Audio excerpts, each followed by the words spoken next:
Hello दोस्तों, आप लोग का स्वागत है मेरे यूट्यूब चैनल लर्न्स वे पर। दोस्तों, आज के इस वीडियो में हम UPSSC के मुख्य सेविका पद के अंतर्गत जो टॉपिक है इसेंशियल कॉन्स्टिट्यूएंट ऑफ फूड, भोजन के आवश्यक घटक को लर्न करेंगे। दोस्तों, अगर आप मेरे चैनल पर नए हैं तो प्लीज़ मेरे चैनल को लाइक एंड सब्सक्राइब अवश्य कर लें। इसके साथ ही बेल आइकन को भी अवश्य दबा दें, जिससे आपको अपडेटेड नोटिफिकेशन मिलती रहे। दोस्तों, आइए वीडियो को स्टार्ट करते हैं। हमारे आहार में ऐसे फूड शामिल होने चाहिए जो सही मात्रा में पोषक तत्वों की आपूर्ति कर सके। इस तरह के आहार को संतुलित आहार कहा जाता है। ऊर्जा ऊतकों के रखरखाव और शारीरिक क्रियाओं के लिए हर व्यक्ति को 6 पोषक तत्वों की ज़रूरत होती है, जिसमें प्रोटीन, विटामिन, कार्बोहाइड्रेट्स, वसा, पानी और खनिज शामिल हैं। ये जो 6 पोषक तत्व हैं, यही भोजन के आवश्यक घटक हैं, जिसको हमें पढ़ना है और एग्ज़ाम में इससे क्वेश्चन आ सकते हैं। तो दोस्तों, आइए आगे देखते हैं। दोस्तों, पहला टॉपिक है प्रोटीन। प्रोटीन में आप यहाँ पे देख सकते हैं, ये प्रोटीन में क्या क्या हमारी रिक्वायरमेंट होती है। सेकेंड हम लोग स्टडी करेंगे कार्बोहाइड्रेट्स। नेक्स्ट घटक स्टडी करेंगे फैट्स या वसा। इसके बाद जो टॉपिक आएगा विटामिन फूड, उसके बाद मिनरल्स और उसके बाद वाटर। ये सभी 6 घटक हम इसी वीडियो में लर्न करेंगे। आइए पहला पोषक को देखते हैं। फ्रेंड्स, भोजन का पहला घटक है प्रोटीन। प्रोटीन का क्या क्या होता है? शरीर के पोषण के लिए प्रोटीन एक बहुत ज़रूरी न्यूट्रिएंट है, जिसका सेवन हर किसी को करना चाहिए। हमारे शरीर को अच्छे तरह से काम करने के लिए, मांसपेशियों के निर्माण तथा हमारे शरीर की कोशिकाओं को बनाने और सुधारने के लिए प्रोटीन अत्यंत ज़रूरी है। साथ में प्रोटीन हमारे शरीर की ऊर्जा का स्रोत भी है। दोस्तों, प्रोटीन से हमें ऊर्जा भी मिलती है और यह हमारे भोजन का आवश्यक घटक है। जैसा कि हम लोग जानते हैं, प्रोटीन से हमारे मांसपेशियों का निर्माण होता है। तो आइए इसके स्रोत या सोर्स को देखते हैं। प्रोटीन के समृद्ध स्रोत में डेयरी जैसे दूध, दही, मक्खन, पनीर, ये डेयरी के अंतर्गत आते हैं। अंडा, मछली, मीट, बीन्स शामिल हैं। ये हमारे प्रोटीन के अच्छे सोर्स हैं। आवश्यकताएं, प्रोटीन की आवश्यकताएं किस लिए पड़ती है? दोस्तों, प्रोटीन से हमारे शरीर को एमिनो एसिड प्रदान करता है, जो हमारे शरीर के निर्माण के लिए आवश्यक है। प्रोटीन की कमी से होने वाले रोग हैं। शरीर में प्रोटीन की कमी से चेहरे, त्वचा तथा पेट में सूजन, बाल रूखे बेजान होना, झड़ना, बच्चों की लंबाई रुक जाना, नई कोशिकाओं के निर्माण में देरी। जैसे सपोज कर लीजिए कि कहीं पे हमारा कट गया है, तो उसको कटने का भरने में टाइम लगेगा, हमारे प्रॉपर मात्रा में हमारे बॉडी में प्रोटीन नहीं है। मसल्स पेन, बहुत थकान लगना, ये जिसके अंदर अगर प्रोटीन की कमी है, ये सब उसके अंदर बीमारियां हो सकती हैं या उसको फील हो सकता है। नेक्स्ट घटक है कार्बोहाइड्रेट्स। इसका कार्य क्या है? कार्बोहाइड्रेट साधारण चीनी होती है अथवा वे पदार्थ जो जल अपघटन द्वारा चीनी में परिवर्तित किया जा सके। ये कार्बन, हाइड्रोजन और ऑक्सीजन से मिलकर बनते हैं। हमारा पाचन तंत्र कार्बोहाइड्रेट को ग्लूकोज मतलब रक्त शर्करा में बदल देता है। इस ग्लूकोज का उपयोग हमारे शरीर की कोशिकाएं, ऊतक और अंग ऊर्जा प्राप्त करने के लिए करते हैं। यह पाचन में भी महत्वपूर्ण भूमिका अदा करता है। दोस्तों, कार्बोहाइड्रेट से हमें ऊर्जा मिलती है, जिससे हम अपना काम करते हैं या काम करने के लिए ऊर्जा की ज़रूरत पड़ती है, जिसकी ज़रूरत हमें कार्बोहाइड्रेट से फुलफिल होती है। कार्बोहाइड्रेट के स्रोत हैं आलू बहुत अच्छा कार्बोहाइड्रेट का स्रोत है। साबूदाना, चावल, साबुत अनाज, पास्ता, रोटी, मक्का आदि में पर्याप्त मात्रा में कार्बोहाइड्रेट पाया जाता है, जो हमारे शरीर के लिए आवश्यक है। आवश्यकताएं क्या है? कार्बोहाइड्रेट से हमें कैलोरी मिलती है। कार्बोहाइड्रेट से शरीर को रोजाना कार्य करने के लिए ज़रूरी कैलोरी मिलती है, जो हमें कार्बोहाइड्रेट से मिलता है। इसलिए कार्बोहाइड्रेट की ज़रूरत है या आवश्यकताएं हैं। कार्बोहाइड्रेट से होने वाले कमी रोग, कब्ज जैसी पाचन संबंधी परेशानियां होना, ऊर्जा की कमी के साथ काफ़ी थकान और कमजोरी महसूस करना, मांसपेशियों में ऐंठन और मसल्स बिल्डिंग में रुकावट आना, इम्यूनिटी का कमज़ोर होना इत्यादि कार्बोहाइड्रेट की कमी से ये सभी रोग होते हैं।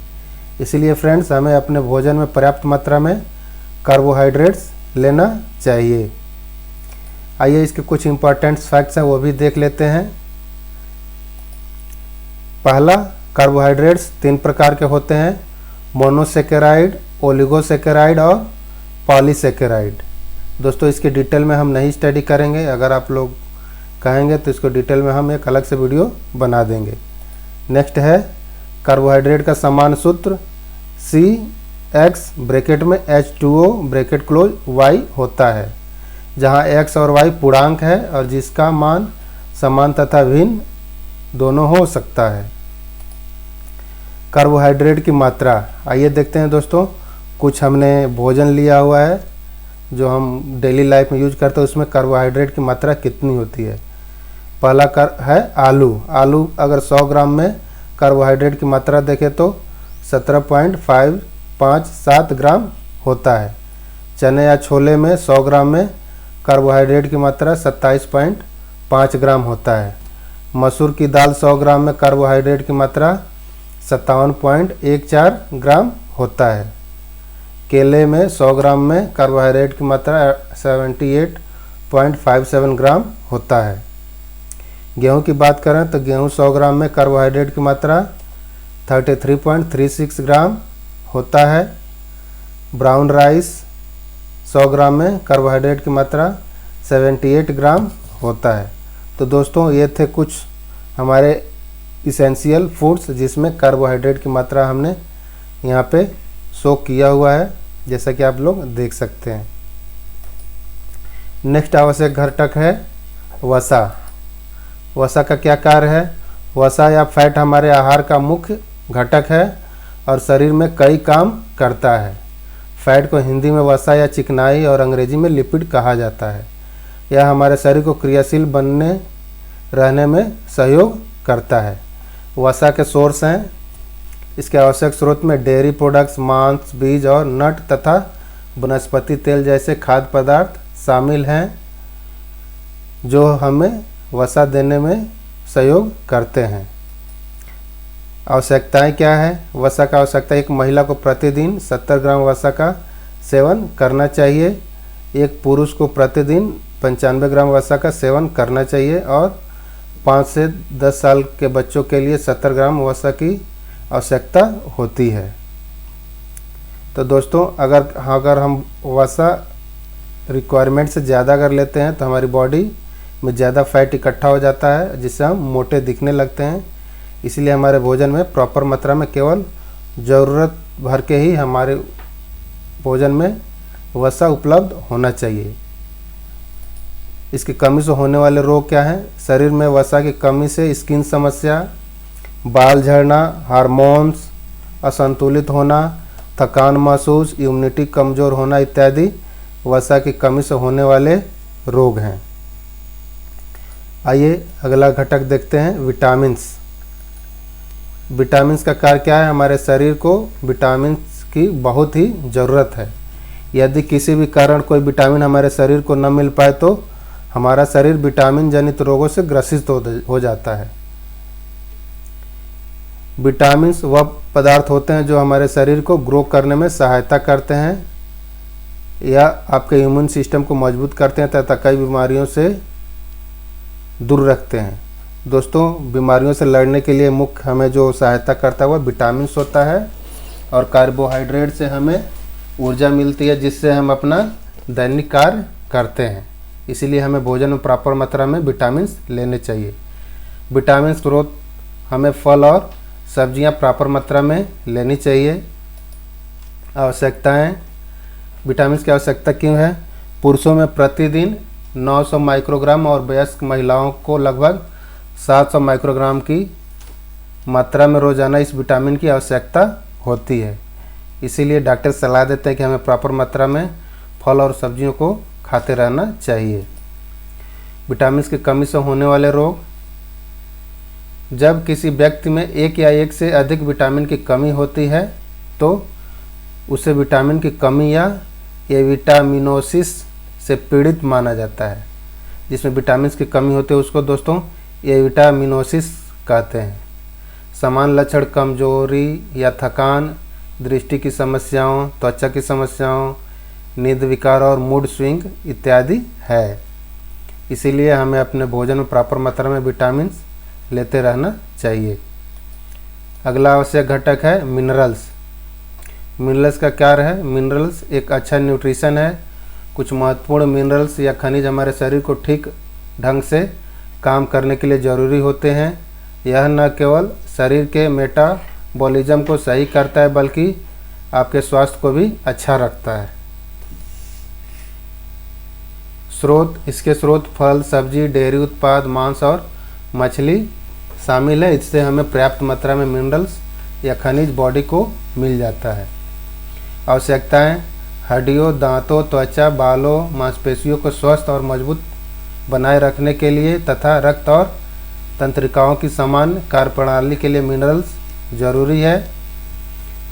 इसलिए हम मिनरल्स प्रॉपर मात्रा में लेते हैं। इसकी कमी से होने वाले रोग, मांसपेशियों में ऐंठन, ऑस्टियोपोरोसिस जिसको हड्डियों का कमज़ोर होना भी कहते हैं, हृदय रोग, उच्च रक्तचाप और कैंसर जैसी समस्याएं हो सकती हैं। ये कुछ मिनरल की कमी से होने वाले रोग हैं। आइए अगला घटक देखते हैं, पानी। पानी को हम न्यूट्रिशन में शामिल करते हैं। शरीर का लगभग 60% हिस्सा पानी से बना है। यह पर्याप्त H2O पीने से शरीर में तरल संतुलन को बनाए रखने में सहायता मिलती है, जो शरीर के पोषक तत्वों के परिवहन में मदद करता है, शरीर के तापमान को नियंत्रित करता है और भोजन को पचाने में सहायता करता है। इसीलिए कभी अपने शरीर में पानी की कमी नहीं होने देनी चाहिए। इसके स्रोत खीरा, तरबूज, खरबूज और पानी या जिस भी फ्रूट या भोजन में पानी ज़्यादा हो उसे लेना चाहिए, जिसमें हमें बहुत सारे खनिज लवण मिल जाते हैं जो हमारे शरीर की दैनिक आवश्यकताओं के लिए बहुत ज़रूरी है। आवश्यकताएं क्या है? दिन में कम से कम 3 से 2.5 लीटर तरल पदार्थ लेने से शरीर में होने वाली विभिन्न समस्याओं को रोका जा सकता है, जिससे हमारा शरीर प्रॉपर कार्य कर सके या पानी की कमी न हो या डिहाइड्रेशन न हो। कमी से होने वाले रोग, कब्ज, पानी की कमी से हमें कब्ज हो जाता है, थकावट, स्किन ड्राई हो जाती है, मोटापे का खतरा, लो ब्लड प्रेशर की शिकायत, किडनी की बीमारी का खतरा इत्यादि पानी की कमी से होता है।